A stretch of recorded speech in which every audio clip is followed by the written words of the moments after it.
আমির খান ও Gauri Spratt আনুষ্ঠানিকভাবে বিবাহ বন্ধনে আবদ্ধ হয়েছেন। 2 বছরের বেশি সময় প্রেমের সম্পর্কের পর মুম্বাইয়ের বান্দ্রায় আমির খানের বাসভবনে ঘরোয়া পরিবেশে তাদের বিয়ের আনুষ্ঠানিকতা সম্পন্ন হয়। বিয়ের অনুষ্ঠানে আমির খানের 3 সন্তান এবং গৌরী স্প্র্যাটের ছেলেও উপস্থিত ছিলেন। বিয়ের বিষয়টি নিশ্চিত হওয়ার পর আমির খানের সামাজিক মাধ্যমে নবদম্পতির ছবি প্রকাশ করে বলা হয়, ভালোবাসা, হাসি আর স্মরণীয় মুহূর্তের উদযাপন, উষ্ণতা, আনন্দ ও এক অবিস্মরণীয় আয়োজনের সাক্ষী হন আমির খানের বিয়ের উৎসবে। জীবন অবাক না করলে কে করবে? 28% মিল্ক ফ্যাটের অবাক করার সাথে ফ্রেশ মিল্ক পাউডার। জীবন অবাক করুক প্রতিদিন।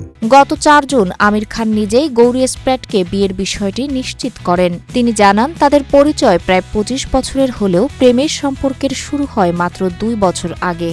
আমির প্রথমে চলচ্চিত্র প্রযোজক রীনা দত্তকে বিয়ে করেছিলেন। তাদের 2 সন্তান জুনাইদ এবং ইরা খান। পরে 2005 সালে পরিচালক কিরণ রাওকে বিয়ে করেন তিনি। 2021 সালে তাদের বিচ্ছেদ হলেও ছেলে আজাদ রাও খানকে যৌথভাবে লালন পালন করছেন। অন্যদিকে গৌরী স্প্র্যাটেরও একটি ছেলে রয়েছে। গৌরী স্প্র্যাট মূলত বেঙ্গালুরু বাসিন্দা। লন্ডনের ইউনিভার্সিটি অফ আর্টস থেকে ফ্যাশন স্টাইলিং ও ফটোগ্রাফিতে পড়াশোনা করেছেন। বর্তমানে তিনি মুম্বাইয়ে একটি বিউটি সেলুন পরিচালনা করছেন।